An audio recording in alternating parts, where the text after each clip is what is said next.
Dear friends, greetings. Today, I'm back with yet another episode of Coach Excellence Coaching Conversations. And today we have a young and I think a new coach who became an ICF coach recently. And that's Tanaya Acharekar. I hope I got the name right. Hi, Tanaya. Thanks a lot for joining in today. Thank you so much, Kiran, for having me here. And thank you so much for calling me a young coach. It's a pleasure it's the pleasure of the audience to have you today in this session. And definitely, I think we all remain young through our lives. Number, as they say, is just a number. Okay, with that, I'll go ahead and share a little that I know about Tanaya before I would request Tanaya to share a little about her for the benefit of all of us, and then we jump into the conversation. I got to know about Tanaya recently. I believe during one of the Coach Arya coaching conversations, which they do. That's a nice initiative. And Tanaya has been in the field of education, learning, and development for more than a decade. She's a practicing career coach, helping millennials address career dilemmas. I'm sure this is a very important one. And having two kids, I know that's coming fast towards me as well as a parent. She's an ICF certified life coach, a NLP practitioner, and also an emotional intelligence practitioner. She's currently associated with University of Toronto as a deputy mentor coach. That's very interesting for their executive coaching certificate programs. With that, I would pass on the baton to Tanaya to share a little about herself for the benefit of all of us before we jump into the conversation. Over to you, Tanaya. Thanks, Kiran. So there is a lot that I have to share about myself because I have been into a non-linear profile, but I don't want to kind of draw your attention there to my credentials because of my curiosity and wanting a steep learning curve in my life. I have done numerous certifications, research papers published. You will find my courses on Udemy. If you Google for my name, you'll see research papers. I'm on career coaching sessions for a US-based startup company. So I do multiple things. I have my own coaching company called Enablement Coaching. But I think I don't want to associate myself with my credentials because I largely associate myself with what my mission in life is. And maybe that would interest you a little more. So I think I am a learner. I want to take charge of my life every single day. I want to strive for growth and excellence each day. My stress always is on creating something unique, spreading the concept of self-awareness, and being my own hero. So I think this is who I associate with who I am. Definitely, that's a very interesting take on self. You also mentioned a couple of things that stood out for me was being a learner and also taking charge of every day all by yourself, and the ability to heal yourself. I think what you mentioned last is I can sense is a very strong skill, or I think the ability for one to do it for themselves by themselves, I think can be powerful. I can sense that in a so-called complicated and a VUCA world of today, I think that will be a life skill or a superpower as well. Yeah. With that, thanks a lot for the detailed introduction about yourself. With that, let's move into the first query or question. After becoming a coach, and also you have put several hats that you listed. Today, what is coaching to you? Okay. I want everyone who's watching this talk to just visualize yourself carrying a backpack. In both your hands, you are dragging those 25 kg bags that we use for our international travels. You're possibly having your son's water bottle around your neck. You're possibly having a sling with your passport and visa and all that stuff and insurance with it. And you're also making sure that your kids are, not going away and they're holding your hand at the airport. And you know how exhausting and heavy it feels. You're also taking care possibly of your laptop, so that it remains well. So for me, coaching is when you come to the coach with all these bags and sling and your water bottle and all of that, and you're finding it difficult to move forward. The journey is becoming exhausting and tiring. Coaching helps you to just offload and realize who you are. Connect with your authenticity and be courageous. I would like to quote Joseph Campbell here. I'm a big fan of his hero's journey concept. And he says that courage is not the absence of fear. Courage is doing what you know needs to be done. And I think coaching helps you in this journey. Oh, I could visualize the whole thing, what you were sharing about carrying the luggage and moving, and the word stood out when you said, Lord. It feels such a sigh of relief that you can offload and be in that exploratory space. And very, I would say, unique take on this opening query of what coaching is to one, in this case, to a coach. So with that, let's move on to the next one. As for you now, after being a coach for some time, who benefits from having a coach? Okay. I'm again asking you to visualize for yourself. There are two people who are sitting in front of you. One person is reading a book on yoga by B.K.S. Iyengar, maybe. And the other person is either meditating or performing Surya Namaskars. So which person do you think is going to benefit? Obviously, the person who's performing those actions, who has the willingness to practice what he's read in the book or what she has read in the book.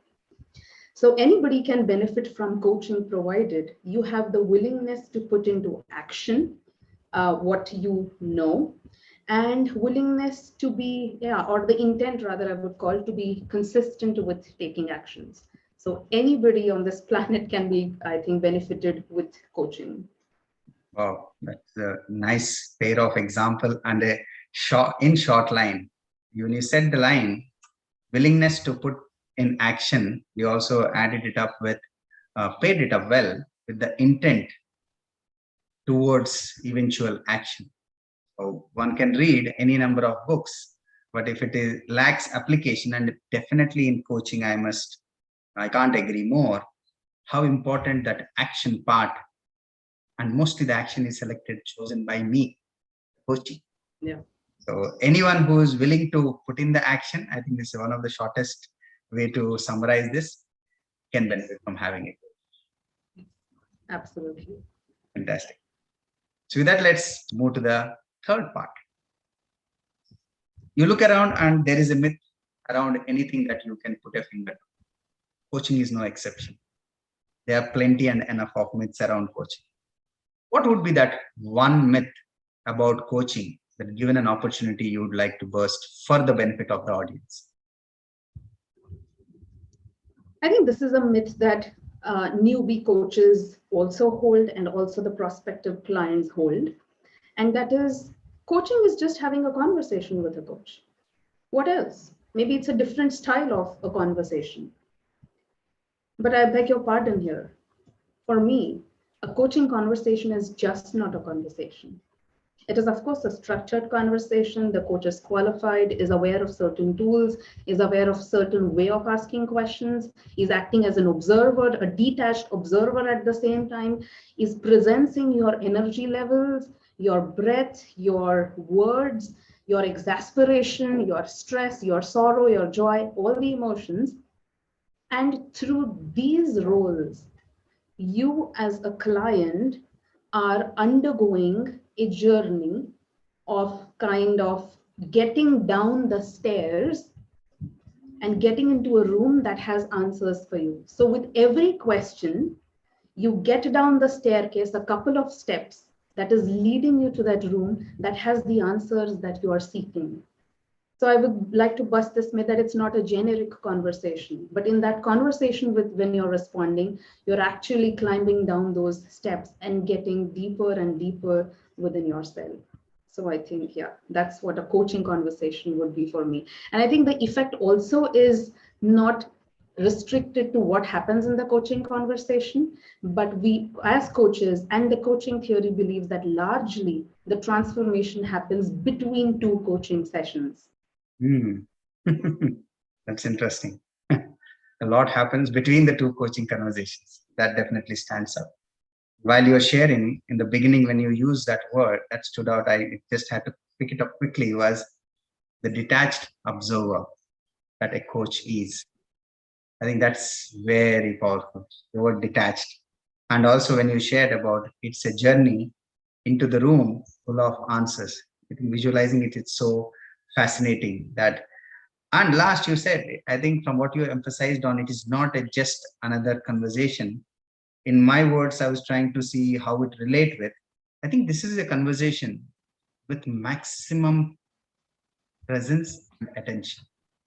I think both for the coach as well as the coachee, because it is just not yet another conversation. I think the coach, as we often say, that the coach must be 100% there with the coachee. I also sense now that in every powerful conversation, we use the word powerful, I think both of them are fully present. Then the world doesn't exist for them during that conversation. I think that seems to be standing out from how you shared about this myth. Got it. Thanks a lot for that. It's as unique as the last two responses were. With that, I'm curious about what's coming next. So let's move forward. I'm sure being a coach, you had numerous coaching conversations with several coaches. Would there be one coaching memory that you can share with the audience while taking care of the confidentiality part of it? Sure. So, as a career coach, I deal with a lot of millennials and, mid-career professionals who are figuring out their missions in life and what should be the next career move for them and all of that. I remember one distinct coaching client. I coached with the client for a couple of months, maybe 6, 7 months now, and we're still doing it.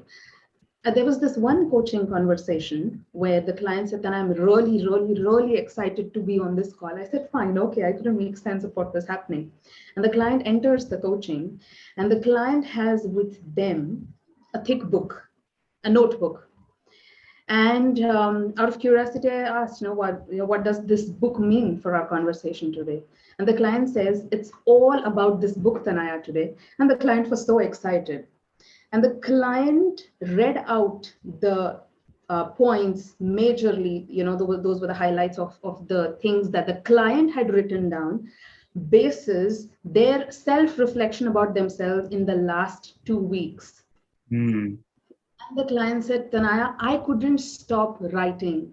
I wrote about what incidents made me believe what I believe today. What incidences or situations made me fearful of certain things that they had fear of. And I'm realizing, why am I burying my strengths and I'm overpowering myself with all those memories? And I think that entire session for around 45 to 47 minutes was just about the client discussing whatever they had written. And I was touched by this for the fact that it was a subtle reminder for me. I'm not the one who's getting things done for the client. I just facilitated the sessions and provided the space for a while. And the transformation, it reminds me of the seismic plates in the parlance of an earthquake. The shift just happened. The volcano just erupted. And that book was that volcano. And the coach and the client came up with so much of wisdom and awareness.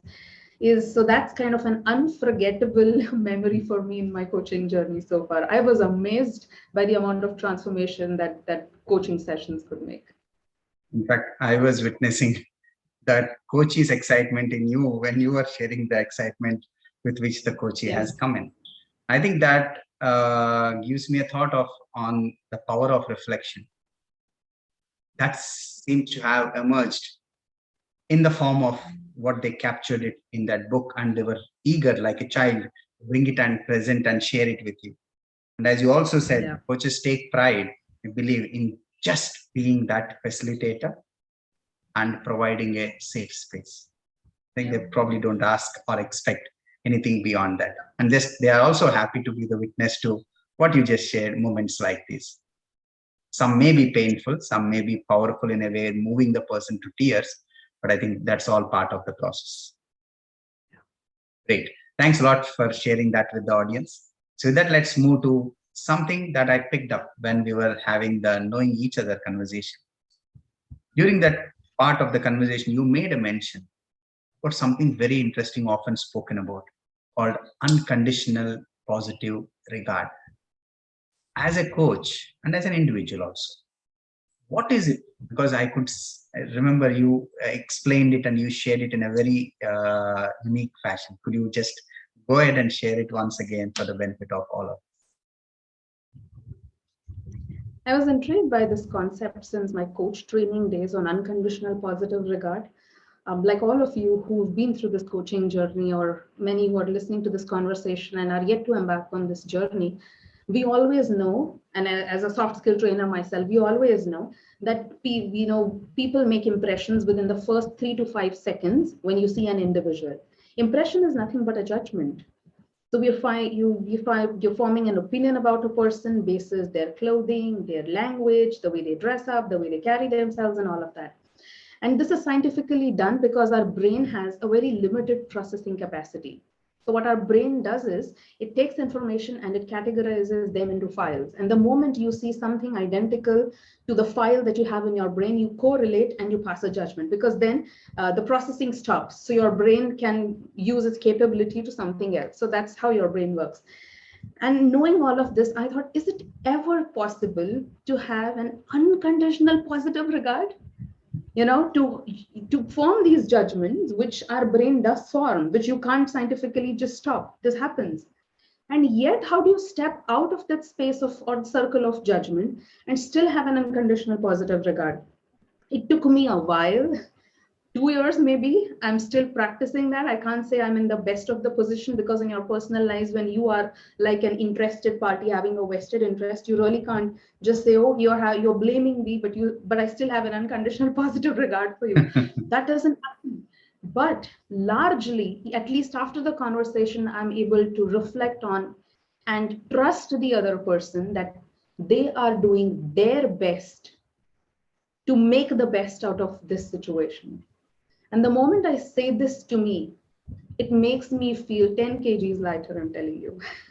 Because otherwise, if I have to be in that judgment space, I have to make sense of why did they do this? Why did they betray me? I didn't do enough. And then I'm stressing my brain to pull out memories to validate my thoughts.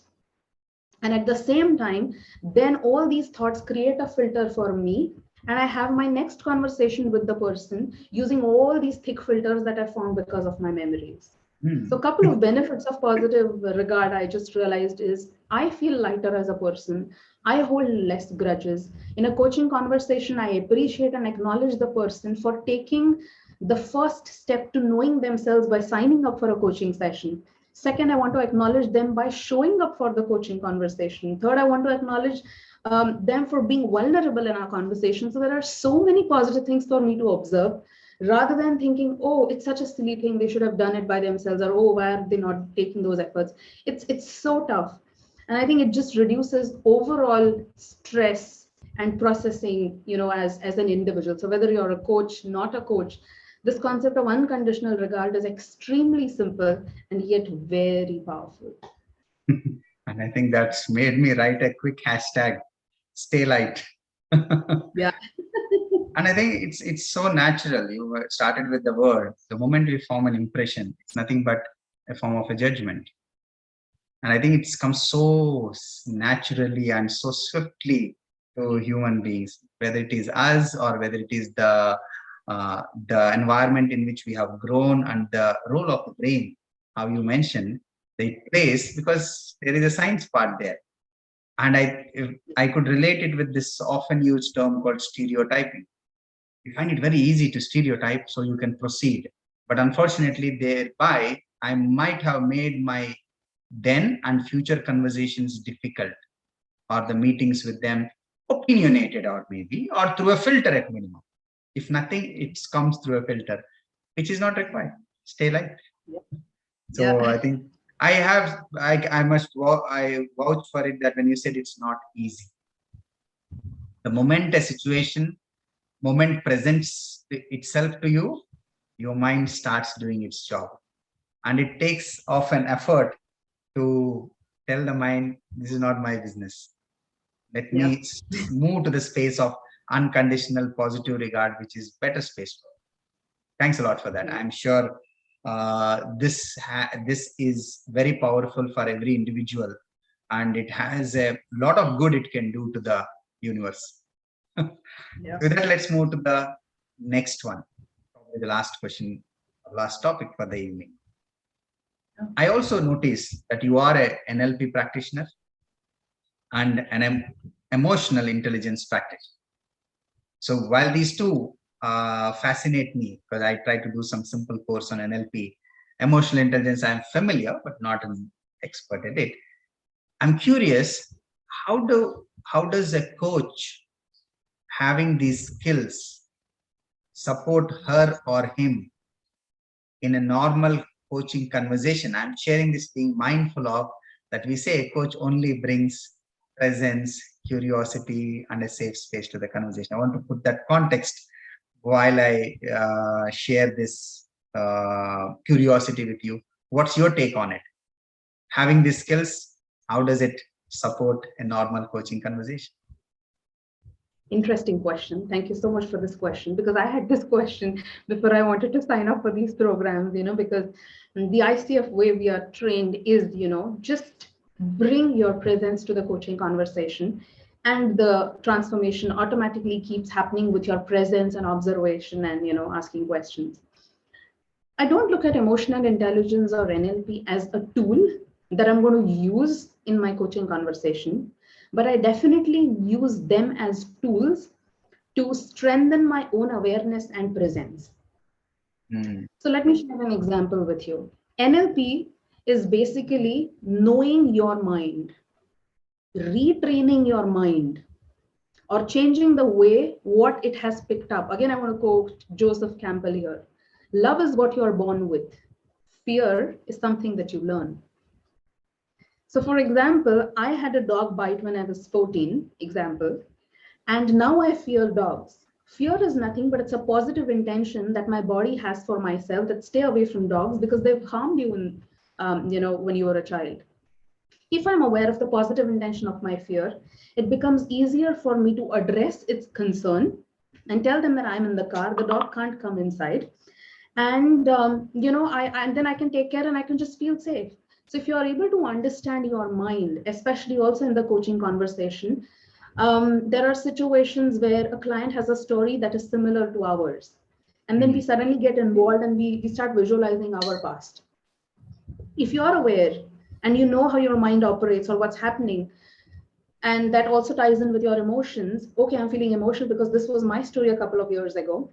You are able to do perceptual positioning. I visualize myself sitting in the place of the CCTV camera in this room, and I'm viewing Tanaya in that coaching conversation, and I'm realizing that what Tanaya is feeling because of her past relating to the client's present or the story.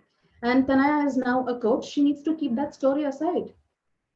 It's all the mind that's playing the game. So I'm able to detach myself. So using these techniques of NLP or emotional intelligence, not expressly using it for my clients, it makes me more aware as a coach of my emotions, my fears, my attachments. And it becomes more for me, because I'm a very logical and a very cognitive person that way. So I need to convince this to myself. Oh, these emotions are stemming from this because this happened to me. And once I clear that clutter and arrange my thoughts, I'm able to be present again. So I can see that. So I think NLP makes that possible. Emotions make those possible. There are a couple of techniques in emotional intelligence, and as simple as could be journaling, writing down your triggers as a coach. When do you feel that you had a not so good coaching conversation? And then you write down what are the parameters of a good coaching conversation for me, and what emotions do they create.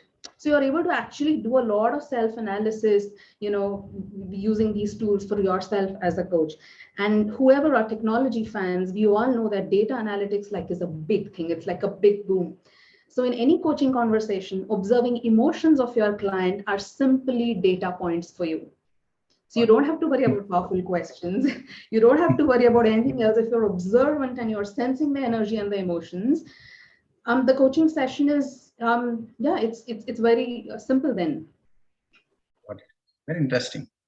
When you mentioned about they as tools to strengthen your awareness and presence, that definitely gives a feel of these playing a role of a constructive force and a positive force for you as a coach. And you also mentioned something in the last which stood out is it's making the coach more aware and quick witness to data points. I think that one of the core strength that a coach brings is that curiosity and observation. If that gets better, I must agree. I am subscribing to the possibility of investing in and learning the NLP as well as emotional intelligence, because it would support me in being a better coach. Why not? Yeah. Great. Thanks a lot for that clarity. Again, shared in your inimitable style of explanation. So with that, we come towards the end of the conversation. However, before we wind up, there is one support that is expected from you, is given an opportunity to share one piece of advice. I'm sure we all went through this when we chose to become a coach. What would that advice be for the wannabe coaches? I think there is this one question that people who are embarking on their journey of coaching want to have, an answer to, and that is it worth investing in a coach training program? Will I make enough money? Will I get enough assignments? And because coaching is a highly unorganized sector per se, it's not as organized that other professional courses are, and you become employable within 3 months or 1 year of training and having a certification. We all feel that having an ICF certification is like a holy grail. And everybody is pursuing that. And once they have that certification, they say, oh, then there's no work, oh, there's no appreciation. I would say there are two aspects to this. First, choose who you have these conversations with. Strike these conversations with people who've done big in coaching, who are doing well. That's one. Second is, a certificate or a credential isn't a validation that you are a good coach and you should be doing well financially and in terms of assignments and all of that. Coaching is not becoming a coach, it's being a coach. And I would like to quote Dr. Sri Kumar Rao here, who says, once the flower blooms, the bees will know. So if the bees are not responding, the flower is yet to bloom. So it's not about whether coaching is worth investing and all of that. It's more about you. That's beautiful indeed. You summarized it and nailed it in one go, which is the goal is being a coach and not becoming a coach. And the analogy you gave of the flower, the bees would know. It's just as they say, right? I heard about this also. When the student is ready, the teacher appears, and often we believe in the in manifestation, and they say it happened because of manifestation, but often they say it happens every time. Say it's how the universe works. It's the way of universe. Probably science may not able to find you can say the arithmetic for it, but I think they will also agree that yes, it happens because there is so much of right environment that gets created that it has to happen. So thanks a lot for that. Once again, a very nice way of capturing a piece of advice for those who are considering and go through this analytical process of should I become a coach. Thanks for that. With that, we come to the end of the conversation. And before we go, for those who are interested to get in touch with you, what would be the easiest way to reach Tanaya? Okay, so people can connect with me on LinkedIn. I'm going to share my email with Kiran. I have my link where people can book discovery calls. It's a 30-minute call. So even if you want to have some pep talk, want to listen to my stories, how things happened to me, and I didn't really explicitly try for them, but I was open to receiving.